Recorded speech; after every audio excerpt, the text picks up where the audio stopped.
Hey, everybody. I'm Mo. And I'm Katy, and this is The Mo and Katy Show. She's already laughing. Mo was just making fart noises with her hands. Listen, act your age, which is not... Anyway, we are super excited because we are on the cusp of a really exciting event that we are going to get to attend in Texas. Well, and last weekend, and there's going to be a tie-in. Just Okay. hopefully I'll find it. Buckle up. But but listen. So last weekend we were in Lancaster, Pennsylvania, and we were emceeing the Show of Champions for Region 19, Sweet Adelines, and the theme for the convention and the competition was up, and away with hot air balloons. So in my beautiful balloon. No, so what we did is, of course, we bought uniforms. And so one of the ones that we got was, they look like the Elmer Fudd hats, like with the ear flappies. But what makes it not an Elmer Fudd hat is not only the lisp and the speech impediment. Not hunting rabbits. But the goggles. And you got those. They were awesome. And so we are going to get to use these when we go to this. Yeah, nothing says, like, let's stay cool in Texas in late April like a insulated hat. Yeah. And if the tailor comes through for me, my dad's wool Army Air Corps jacket. But it's so cool. Yeah, it is really, I remember you got the jacket out and you said, should I have this adjusted because it belonged to your dad? Mm-hmm. And I think that's what your dad would want, would be for you to be actually be able to wear it. And right now it's not in a style or size that you can wear. Mm-hmm. So for you to be able to wear that vintage piece custom tailored to you and represent him that way. So for those of you who don't know me, my dad and I were not the same size. No. He was a tiny little man. No, but so I'm excited. So I should get it back on Monday. But where we are headed is to Sweetwater, Texas, to Avenger Field, to the Women Airforce Service Pilot, and the acronym is WASP, singular, because the acronym already has pilots. So Women Airforce Service Pilots, and the acronym is WASP. And we're going to the WASP Homecoming. It's an annual event, and I don't think there will be any actual WASP there, but there will definitely be a lot of family members and friends. And I just was on the phone the other day with Nell Bright, who is 103. But sharp as a tack. Yeah, super sharp. And I was just kind of trying to get some stories. She's got some funny stories, man. These ladies, I'll tell you what, I'm really grateful because these women paved the path for what Jen and I got to do. And I'm, maybe Jen and I would have had another women aviators would have, excuse me, I've got a cough. Excuse me, would have had a chance to get into a cockpit, but they definitely made it easier. Yeah. And so I'm always grateful for these people who've paved the path so that it may not be paved, but it is definitely less rocky for the rest of us. Doesn't have to be paved for the plane to land, though? That's kind of... No, actually, there are a lot of short takeoff and landing fields, and that the first plane that I flew, the C-27, which is, if you're watching, it's this plane right here. If you're not watching, it is still this plane right here. Was actually, we landed on dirt strips. Oh, wow. So, well, that just crashed your little something. Tried. Yeah, well. Right. So as you know, here on the Mo and Katy Show, that's what we like to talk about is positive disruptors, people that go out of their way to lean into things that they know they are about, which they are passionate about, and disrupt the norm and shake things up and bring positive change by not being afraid to be the first or only at something. So today, that's what we're going to talk about. We're going to talk about mainly women in aviation, but focusing on the WASP aspect of that because we are really excited to get to go spend time honoring these amazing women. But we'll talk about some other WASP adjacent aviation kind of things. And I love this. This is not my world, as you know. I have flown planes only as a passenger. And I love flying with Mo because I get all like I want her to get all geeky about it. I'm like, what's that thing? And she's like, and I'm like, that's the food cart. Flap. Yeah. What's that thing? Headrest. That's the flight attendant. What's this thing? That is your purse. But no, specifically we want to talk about, one of the WASP we want to talk about is Bernice B, Haydu. And that's just a fun last name. It is. It's Haydu, but Haydu, what's up? Like, Haydu. Hey, I'm like, how you doing? Fine. She was she was actually in the second to last class of WASP to get trained and get her wings, but she was a WASP and was very instrumental. After the WASP disbanded, she was very instrumental in getting them recognition as veteran status because the WASP were considered civilian, almost like contractors. Oh, it's crazy. Yeah. It's crazy what they, and I focused in on another one as well. Hazel Ying Lee, who is another very, very important to the whole WASP story. I want to take a little, some little side trails too. Well, we'll see where your side trails go because I'm pretty sure it didn't go where mine went.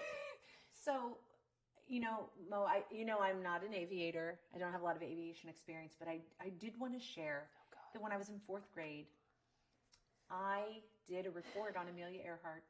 Okay. And dressed up as her. So yeah, we're going to need feel to like see that those pretty pictures. Much qualifies me. Sure. But I just remember being fascinated by Amelia Earhart because she really, she did things that other women had not done, and forged a path. So I just remember being like, as a girl, being really impressed and fascinated by that. But here's something else too. I want to make sure we differentiate. I think there are some, and I'm just going to call them disruptors. And I don't mean any negative toward this, but there are some people who do things because people say they can't, right? And there are some people, and this is where the category I put of positive disruptors, they do it because it's something they want to do. Yeah. And even if there's not somebody who looks like them doing that, they don't let them stop. They don't let that stop them, right? Yeah. So I think there's a difference between being disruptive for the sake of being disruptive, which is probably how you were in 4th grade. And I think that's how you are all the time. Correct. But I take after you in the 4th grade. Disruptive for disruptiveness' sake. Right. I'm also not the one who laughs at fart noises. So you're the one that makes the fart noises. Who's worse? The one who makes them? Or that's right. Yeah, that's probably bad. No, but I think there's something to be said for people who do something because it's something that they are passionate about and something they want to do. And just because there's nobody who's doing it doesn't stop them. And I think that's where the WASP board, they didn't think that women could fly for a number of reasons. Yeah. And they went, like, I want to fly. I want to do that job. And they were good at it. And there was nobody else who looked like them doing that. And they're like, oh, that's not going to stop us. And so they did. So that makes me want to ask you then, when you were in high school in the 80s, like being a pilot was probably not like what every girl was dreaming of at that point. What was it that made you, well, I know you have a service, you have a history of service in your family, military service, but when you were like in high school, when you were in 4th grade, when you weren't dressing up like Mrs. Amelia Earhart, smelled a lot like vodka. Oh, that's suspicious. What was it that made you think like, I want to be the one to fly those planes someday?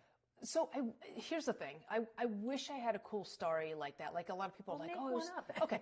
I was laying on my back looking up in the sky and I saw this metal thing flying across and I thought, you know what? I want to be in that.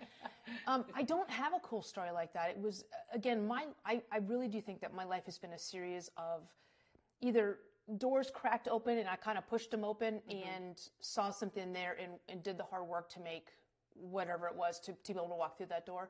I wish I had a cool story. I've always wanted to be a pilot and always wanted to be in aviation, but I don't have anything. Like my dad always talked about World War II because he loaded bombs onto planes. He was an armament guy. And he also told me that officers couldn't be trusted. So obviously I wanted to be an officer because, you want to prove your parents wrong. I don't know if I proved them wrong because I was an officer, but I don't know if I couldn't have not been trusted. So, anyway. Fart sounds. Yeah. Ladies and gentlemen, Colonel Mo. I'm not the one laughing. Air Force is so proud. I went to 4 years of college to. Actually, that was my downfall when I was in college. I don't know what it is about bodily noises, but if an upperclassman would burp or fart near me, I would lose it. And I'm trying to stand at attention with a book in front of my face, and I was just shaking. I just was laughing so hard. I don't know why. Anyway. So where were we? Farting, burping, 4th grade. No, but I think that it's one of those things where like I always wanted to be a veterinarian until I saw where the thermometer went. I'm like, yep, not for me. But it's one of those things where, yeah, that'd be cool if I was a sheriff. Yeah, that'd be cool as a cowboy. Yeah, that'd be cool as a pilot. And it was one of those doors that kind of cracked open, and I was at the academy, and I had the opportunity. I went flying. We did the gliders, we did the T-41, and so all these doors just kept opening, and so I tried it, and I really, really loved it. Mm-hmm. But I also think the thing that I liked about flying is not actually the flying part, and I think that's why I'm attracted to the WASP and the camaraderie and the honoring their legacy, because it's not about the stick and rudder. It's not about the actual act of flying. It's the act of the crew coming together, whether it's the ground crew or the in-aircraft crew.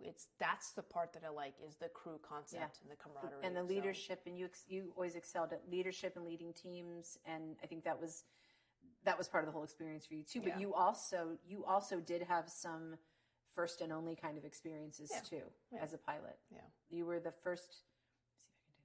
You were the first female pilot to land a plane in Ecuador? No? Well, it was the first U.S. Air Force plane to land in there. But you were a chick flying a plane. So. That is true. Bam. So.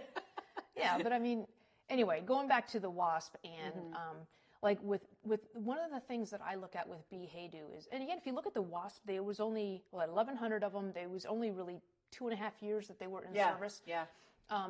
But small amount of service with huge, disproportionate impact. Yes. I mean, again, what the roads that they've paved and the things that they did. But what I really admire about Haydu is after the WASP disbanded, she was really, really critical in helping them get veteran status. Like she did, it wasn't just like, I did this thing and I'm going back to my life. Like focused on that, and it wasn't until, was it 1977 that they finally were? Yeah, after 1940, 45, 46, when they were disbanded. Like 45, they were disbanded. Yeah, not till 1977. So very, very much after the fact. And what I kind of discovered, and I don't know that I realized this exactly, that the whole reason the women were brought in was because during World War II. They were actually running out of male pilots to test, so that's why they brought in the female pilots that they trained them. And the WASP organization went under, it was some other names before it became. Yeah, there was like the WAC, the WAFs. Before it became that.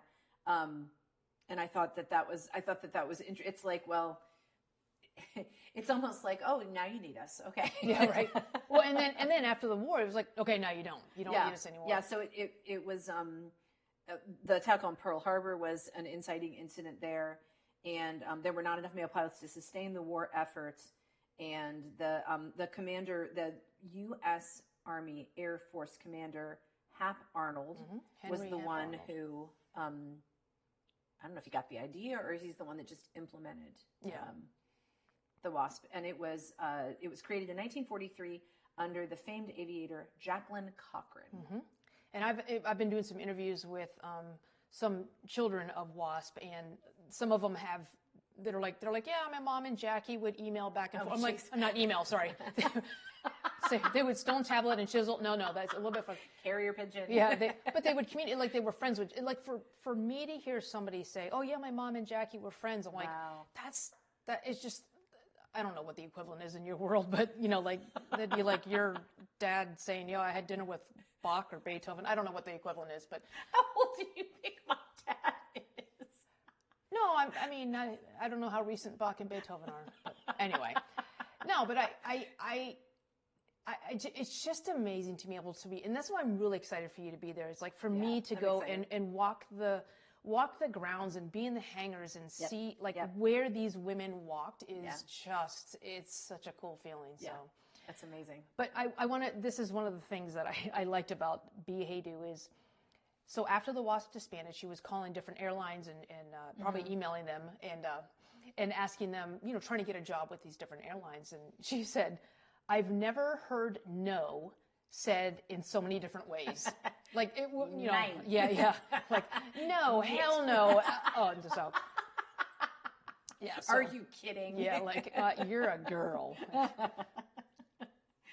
One thing that I thought that was interesting, so just to differ from, to go off the path from the WASP a little bit, in 1930, there was a woman named Ellen Church, and she was a pilot who was not able to get a job in the airlines flying because it was 1930 and that's just not what they did.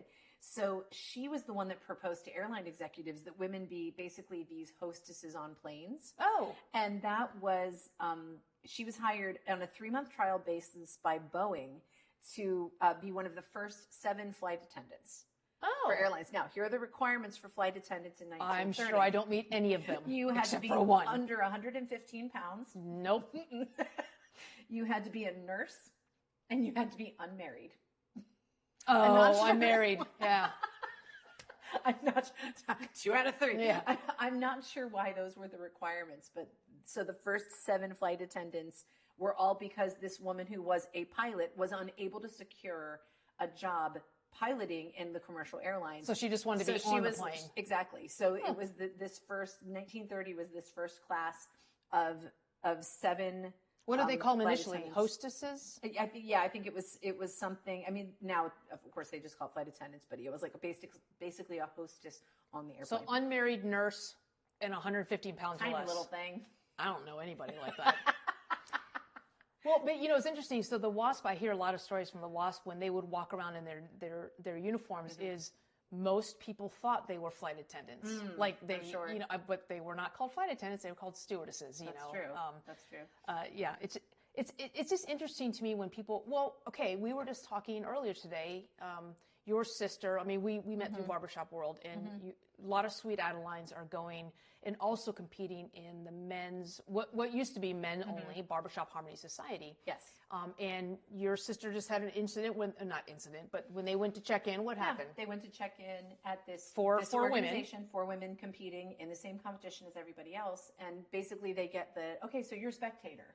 And they're like, no, we're competing. So it's like the organization, just like many things in a world that is coming around from being so male dominated, are not used to women stepping up into these positions. Yeah. And they kept having to say no, we're competing. We're not the wives of competitors. Right. We're not the stewardesses. We're not the hostesses. We're not the flight attendants. We're flying the plane. Yeah. That's basically what they were saying. So. I just think that's interesting that we're talking from 1945, now we're talking 2025, and those kind of, and I'm just going to call them misunderstandings.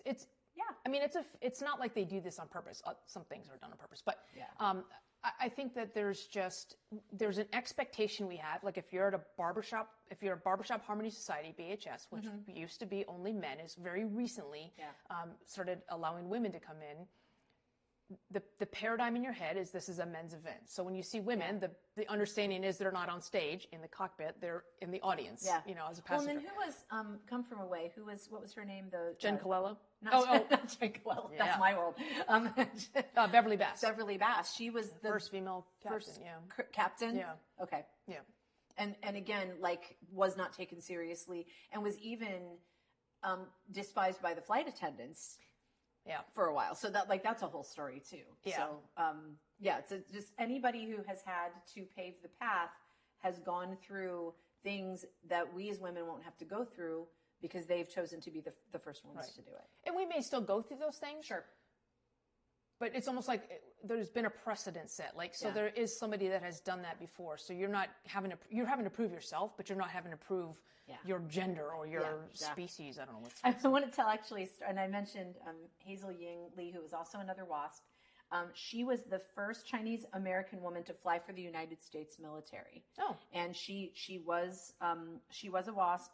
But the funny thing, I thought this story was funny. She was flying. Hold on, let me see something. She was, where is it? Sorry. Oh, she was delivering something over a field in Kansas. And one of the farmers, armed with a pitchfork, was chasing Lee and her plane around because he thought that the Japanese had invaded Kansas. Dear Kansas farmer. Number one. But so Lee told the farmer who she was and demanded that he stop. And she was actually known as someone who had a great sense of humor. So again, I think that speaks to the fact that your sense of humor can get you through a lot of things as well. Yeah. And she would use lipstick to put Chinese characters on the tail of her plane and the planes of her fellow pilots. Oh, so God. that was something that she was known for. Among Again, the WASP. that's the camaraderie stuff. But here's something. I mean, you think about this. I know all Asians look alike. For those of you who are just listening, I'm rolling my eyes. That was sarcasm. But you think about, and I know when COVID came around, there was a lot of people who assumed if you were Asian, you must be Chinese, therefore you are the carrier of said. But no, I'm serious. This is something that happened, right? And then, but you think about this. The inciting incident was when Japanese bombed Pearl Harbor with, kamikazes. And so you are Asian descent and you're if you're in Kansas, you don't know. I don't know how big you are up on Facebook in 1945. But I'm guessing you don't have any Facebook friends. Yeah. He's on Facebook Live. He goes, he's got his phone in one hand, a pitchfork in the other, and there's Ling. Pitchfork right. Yeah, Kansas is a big target. For I don't know what. But thank goodness it said that she was calm and fearless, and just would take anything, she would take it all in stride. Yeah, well, I think you have to, right? Yeah. It's almost like you have to. I love that. Yeah, that was a fun, and I'm hoping, it's fun reading up on these women, and I'm hoping when we go to Sweetwater, I'm going to be looking for some sort of representation of Hazel, Ying, Lee to see, and I'm sure there'll be something I know you're there. looking at me. I am Japanese. Not in Kansas anymore. Anyway. I'm not even going to say anything. All you white Ohioans look alike, so. Well, you're from Ohio. Do you know John? Anyway. So many ways we can go this. One of the things that we want to talk about is we will actually be doing a live podcast from Avenger Field on Saturday morning around 9:15. So we're gonna do it on YouTube live. Saturday, April 26th. 26th. You see how 2025 for sure we are sure 2025.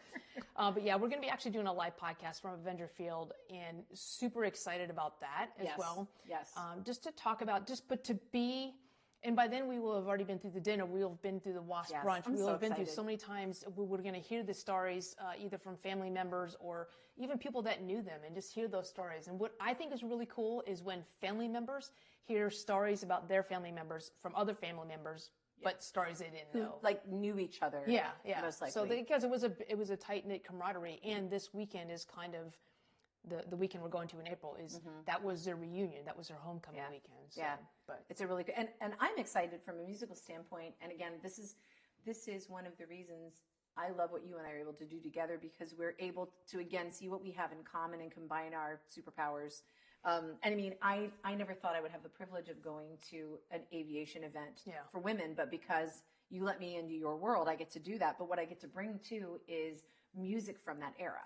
1920s, 30s, 40s, which is fantastic music. So I get to sit and provide that backdrop, which will bring the nostalgia, and my hope is to make it enhance the experience even more. Absolutely. So I love that, our worlds get to combine and that we get to do this together. And I just think it's a privilege to be able to provide that for these women who were just unrecognized for so many years, and to honor them in this way. So that's going to be really cool. Well, unrecognized is a good transition to our call to action for this week. It is when you look around, I mean, there's a lot of things that are happening and are produced, or whatever they're manufactured, whatever they are. There's a lot of things that happen, but there is somebody behind the scenes who made that happen, who was maybe not instrumental or the inventor of it, but they had a role in that. Yeah. And our challenge to you is to find those unsung heroes, those people who are in the shadows, the behind the scenes people, and it's not about pushing them into the limelight, but at least make eye contact with them and just tell them thank you, and that you see what they did and you appreciate what they did. We always say we want to schwack people, right? It means we want to see people, we want to hear people, we want to understand people, we want to appreciate people, and we want to connect. Because our world is in a schwacking deficit. Yes, we are in a schwack hole. You started it. We are. But you can be a part of the schwacking revolution and schwack people real good. Yeah. Schwack hole. That's fantastic. Schwack hole. Schwack hole. Somehow, why does that sound bad? Like, oh, yeah, Katie Stevens, she's a real schwack hole, if you know what I'm saying. Like, oh, thank you. That's so nice. Of all the schwack holes in my life, You're my favorite. Is it Schwack's hole? No, it sounds like wax. Careful what you pluralize there. You just plucked that out, didn't you? So You just got to wax poetic over the Schwack's hole. Schwack hole. Again, schwack is not a bad word. No. See, hear, understand, appreciate, and connect. That's right. We want you to find and look for the unsung people, look for the behind the scenes people, look for the people who are in the shadows making things happen. That is their love language. They love doing that. They don't want the attention, but at least give them some one-on-one eye contact and let them know that you see what they've done, you see how they've supported, and that you appreciate what and you the work see that they're done. making a difference. Yep. And you see that because a lot of times it is the small things that give way to the grandiose things that get all of the attention. Yep. But there are people out there who are paving the path for other people to do what they do and make it a little easier for them later. Yeah. So go be a schwack hole. She's still chewing on that one. no, I was. Yeah, let it go. I'm No. trying to say Nope. is just going to make it worse. Yeah. That's how I roll. Oh wait. Okay. And we just want to remind you a couple things. Number one, we will be podcasting live from Avenger Field on Saturday, the 26th of April, about 9 a.m. Texas time. We will put the link time, which I think is central. Central to what? Eastern. To my point. Yes, so Texas time on the 26th, live podcast from Avenger Field, and I'm sure we'll be doing a lot of stories and going live from there. I'm really excited. In some sort of costume, so that's worth the price of admission right there. Is it? Yeah. And also, we want to remind you that from the monumental to the mundane, life is full of unforgettable experiences. All right, make some happen. Make some happen. And go schwack someone. Okay, bye. Bye.